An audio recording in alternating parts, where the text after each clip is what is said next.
Students, आज हमारी exercise है 3.4 ऑफ क्लास 8।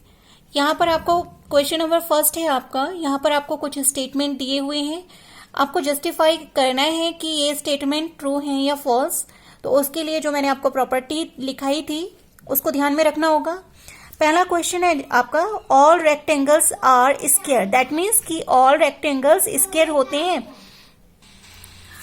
तो हमें बताना है कि ऑल रेक्टेंगल्स स्क्वायर होते हैं या नहीं। तो आपको पता है कि रेक्टेंगल्स में क्या होती है, अपोजिट साइड्स इक्वल होती हैं, जबकि आपका जो स्क्वायर होता है उसकी ऑल साइड्स इक्वल होती हैं।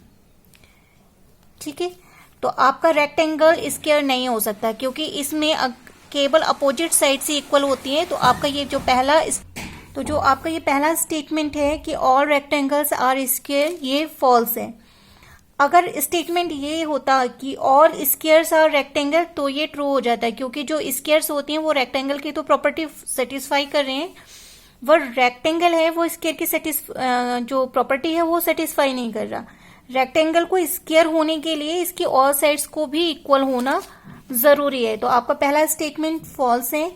सेकेंड है, ऑल रोम्बस आर पैरेललोग्राम। तो रोम्बस पैरेललोग्राम होते हैं। पैरेललोग्राम की क्या कंडीशंस होती हैं कि जो साइड्स होती हैं वो क्या होती हैं, पैरेलल होती हैं, अपोजिट साइड्स एंड इक्वल होती हैं। जबकि रोम्बस क्या होता है, all sides are equal and parallel. जो रोम्बस होता है उसकी साइड्स इक्वल एंड पैरेलल होती हैं। तो जो आपकी ये रोम्बस है वो पैरेललोग्राम की पैरेलल होने की कंडीशंस और अपोजिट साइड्स के इक्वल होने की कंडीशन को सेटिस्फाई कर रहा है, इसलिए ये स्टेटमेंट ट्रू है। थर्ड है, all squares are rhombus and rectangles. That means कि स्क्वायर को रोम्बस की भी प्रॉपर्टी को होल्ड करना है और रेक्टेंगल की। तो रोम्बस की जो सबसे अच्छी प्रॉपर्टी है वो ये है कि इसकी ऑल साइड्स आर इक्वल। तो जो रोम्बस होता है उसकी ऑल साइड्स क्या होती हैं, इक्वल होती हैं। तो यस, ऑफ कोर्स स्क्वायर जो होता है स्क्वायर्स की भी ऑल साइड्स क्या होती हैं, इक्वल होती हैं। रेक्टेंगल क्या होता है, इसकी opposite sides equal and each angle जो होता है वो आपका 90 डिग्री का होता है। ठीक है, तो आपका जो स्क्वायर होता है इसका ईच एंगल 90 डिग्री का भी होता है, अपोजिट साइड्स इक्वल भी होती हैं, even all sides are equal, hence it holds the property of rhombus as well as rectangle. तो आपका जो स्क्वायर है वो रोम्बस और रेक्टेंगल दोनों होता है, इसलिए ये स्टेटमेंट हो गया आपका ट्रू। नेक्स्ट है, all squares are not parallelogram. तो आपका ये स्टेटमेंट सीधे से डिस्कार्ड हो जाता है, क्योंकि आपको पता है जो रोम्बस होते हैं वो पैरेललोग्राम होते हैं। ठीक है, और इस जो स्क्वायर होता है वो रोम्बस होता है। तो जो रोम्बस है वो पैरेललोग्राम है, तो स्क्वायर का भी पैरेललोग्राम होना जरूरी है। ठीक है, और वैसे भी स्क्वायर की जो सारी साइड्स होती हैं इक्वल होती हैं और ईच एंगल 90 डिग्री होता है, तो ये साथ में पैरेलल भी होती हैं। तो ये स्टेटमेंट आपका गलत हो गया, जबकि स्टेटमेंट आपका ये वाला ट्रू हो जाएगा, all squares are parallelogram. But यहाँ पर not parallelogram, hence this statement is false. Next है आपका, ऑल काइट्स आर रोम्बस। तो रोम्बस होने के लिए रोम्बस की जो सारे के सारी साइड्स होती हैं वो इक्वल होती हैं, जबकि काइट्स के केवल एडजेसेंट साइड ही इक्वल होती हैं। तो काइट को रोम्बस बनने के लिए इसकी सारी साइड्स इक्वल होना जरूरी था, बट यहाँ पर ये नहीं होता, काइट की केवल एडजेसेंट साइड ही इक्वल होती है, hence this statement again false. अब है, ऑल रोम्बस आर काइट। तो भाई काइट होने के लिए कोई एडजेसेंट साइड्स का इक्वल होना जरूरी है। ठीक है, एडजेसेंट साइड्स का इक्वल होना जरूरी है, और रोम्बस में तो सारी साइड्स इक्वल होती हैं, एडजेसेंट्स तो होती हैं। ऑल साइड्स का मतलब है कि ये वाली ये वाली ये वाली, तो इसकी एडजेसेंट साइड ऑटोमेटिकली इक्वल दिख जाएंगी या हो जाएंगी। दैट मीन्स ये वाला स्टेटमेंट आपका ट्रू हो गया। अगला है कि ऑल पैरेललोग्राम आर ट्रेपेजियम। तो ट्रेपेजियम की कंडीशन क्या होती है कि trapezium is a quadrilateral which has one pair of parallel sides, और जबकि पैरेललोग्राम में क्या होता है, two pair of sides parallel होती हैं। तो भाई ट्रेपेजियम बनने के लिए वन पेयर ऑफ साइड्स का पैरेलल होना जरूरी था, जो कि पैरेललोग्राम में होता ही होता है, क्योंकि इसमें वन की जगह पे दो साइड्स की जो दो पेयर ऑफ साइड्स पैरेलल होती हैं, इसलिए ये स्टेटमेंट हो जाएगा आपका ट्रू। फिर है आपका नेक्स्ट स्टेटमेंट है all squares are trapezium. All parallelogram, तो ट्रेपेजियम में 1 पेयर का पैरेलल होना जरूरी होता है अगेन, और स्क्वायर में तो सारी जो भी दोनों पेयर ऑफ साइड्स होती हैं वो पैरेलल होती हैं और ईच ऑफ 90 डिग्री होता है। Hence this statement is true. अगला है आपका question number 2, identify the quadrilateral that have 4 sides of equal length. अब आपको जो स्पेशल टाइप्स ऑफ क्वाड्रिलेटरल मैंने कराए थे उसमें रिमाइंड करना है कि कौन से आपके क्वाड्रिलेटरल हैं जिनमें 4 साइड्स क्या होती हैं, इक्वल होती हैं। तो जल्दी से याद आ गया होगा आपको answer, square, yes. And second answer है इसमें रोम्बस। रोम्बस में भी आपको पता है ना 4 साइड्स इक्वल होती हैं। Now next one is 4 right angled. अब ऐसा कौन सा क्वाड्रिलेटरल है जिसमें 4 जो एंगल्स होते हैं वो 90 डिग्री के होते हैं? तो यस ऑफ कोर्स ये भी आपका वेल नाउन क्वाड्रिलेटरल है। फर्स्ट हो गया स्क्वायर एंड रेक्टेंगल। आपका explain how a square is quadrilateral. आपको एक्सप्लेन करना है स्क्वायर इज अ क्वाड्रिलेटरल। तो क्वाड्रिलेटरल में 4 साइड्स होती हैं, आपके स्क्वायर में भी 4 साइड होती हैं। तो आप लिखेंगे square is a quadrilateral because it has 4 sides. Because है आपको एक्सप्लेन करना है स्क्वायर इज अ पैरेललोग्राम। तो yes, square is a parallelogram, 2 pair of parallel sides. Square हो गया। अब आपका है रोम्बस। तो रोम्बस में क्या होता है, 4 साइड्स इक्वल होती हैं, स्क्वायर में भी होती हैं। तो आप लिखेंगे square is a rhombus because it has 4 sides equal length. और rectangle, square is a rectangle. तो रेक्टेंगल भी है भाई, ये स्क्वायर इज अ रेक्टेंगल। क्यों है के सारे के सारे एंगल्स 90 डिग्री होते हैं। Rectangle because it has all angles of 90 degree. Now आपका नेक्स्ट क्वेश्चन है question number 4, name the quadrilateral whose diagonals bisect each other. आपको ऐसे क्वाड्रिलेटरल के नेम बताने हैं जिनके डायगोनल्स बाइसेक्ट करते होंगे। तो आपको पता है कि कौन कौन से हैं ऐसे। आपका हो गया रोम्बस। रोम्बस का भी जो डायगोनल है बाइसेक्ट ईच अदर करता है। आपके स्क्वायर का भी करता है एंड रेक्टेंगल का भी करता है। तो आपके पास ऐसे 3 क्वाड्रिलेटरल हैं जिनके डायगोनल्स बाइसेक्ट होते हैं। प्रॉपर्टी से आपको याद आ गया होगा। नेक्स्ट है are perpendicular bisector of each other.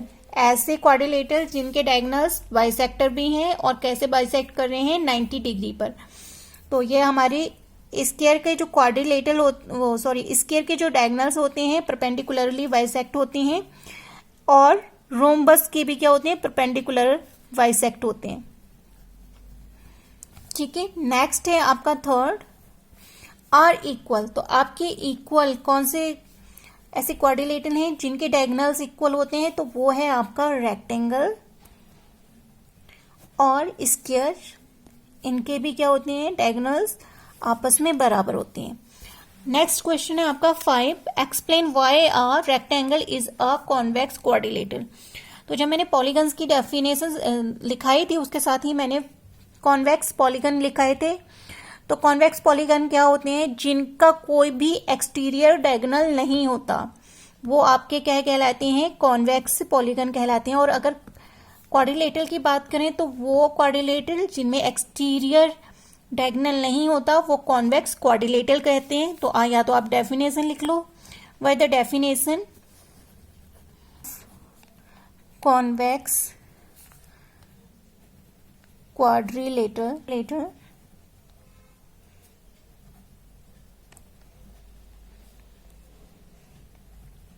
who has no exterior portion of diagonal। Rectangle बना लेते हैं। ठीक है, हमें पता है ईच एंगल 90 डिग्री का होता है, इसी तरीके से उसका फिगर होगा। तो क्या इसका कोई भी एक्सटीरियर आपको डायगोनल मिल रहा है? नहीं मिल रहा है ना, सारे के सारे इंटीरियर डायगोनल्स हैं। अगर किसी भी क्वाड्रिलेटरल में इंटीरियर डायगोनल्स होते हैं तो वो कॉन्वेक्स कहलाता है। तो ये आपका क्वाड्रिलेटरल कैसा हो गया, कॉन्वेक्स क्या हो गया। आपका क्वेश्चन नंबर 6 है, इसमें आपको ABC एक ट्रायंगल दिया हुआ है और जो एंगल बी है वो 90 डिग्री दिया है। साथ ही में दिया गया है कि O is the mid point of the opposite side to the right angle, कि बी जो राइट एंगल है उसके जो अपोजिट, तो अपोजिट साइड एसी हो जाएगी, उस पर एक पॉइंट है ओ जो कि बी से क्या है, जो कि एसी पर का मिड पॉइंट है। आपको एक्सप्लेन करना है कि ये पॉइंट ए सी और बी से क्या है, इक्वल डिस्टेंस पर है, इक्वी डिस्टेंस पर है। तो यहाँ पर आपको दे रखा है डॉटेड लाइन से आपको दूसरा ट्रायंगल बनाया हुआ दिख रहा है। तो अगर मैं इस ट्रायंगल में क्या करूँ, इसको मिला दूं और इसको इस तरह से मिलाना है, ये सपोज ये दूसरा ट्रायंगल है, तो ये भी क्या हो जाएगा आपका 90 डिग्री हो जाएगा। ठीक है, फ्रॉम द फिगर वी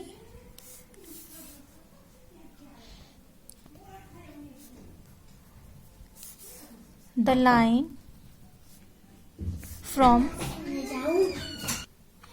हम डॉटेड लाइन को क्या कर रहे हैं, मिला देते हैं और इस तरह से मिलाते हैं। Draw the line from O to D and A to D and D to C. Quadrilateral बन गए हैं, जिसका ये भी क्या है, एंगल डी भी क्या है, 90 डिग्री है।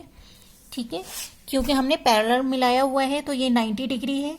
आपको ये भी पता है, फिर ये अगर हम एडजेसेंट की प्रॉपर्टी लगाएं तो ये भी 90 हो जाएगा और ये भी 90 डिग्री हो जाएगा। तो इसके सारे के सारे एंगल्स किस में हो जाएंगे, 90 डिग्री के हो जाएंगे।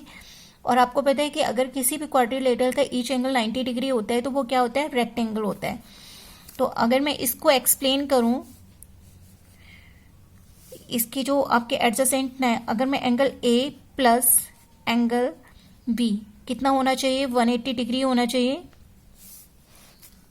ठीक है, तो एंगल आपका बी ऑलरेडी गिवन है, तो एंगल ए भी क्या आ गया आपका 90 डिग्री आ गया, 90 डिग्री आ गया आपका एंगल ए। तो इसके बाकी भी एंगल्स, एंगल डी भी 90 डिग्री है, तो एंगल सी भी क्या हो जाएगा, 90 डिग्री हो जाएगा।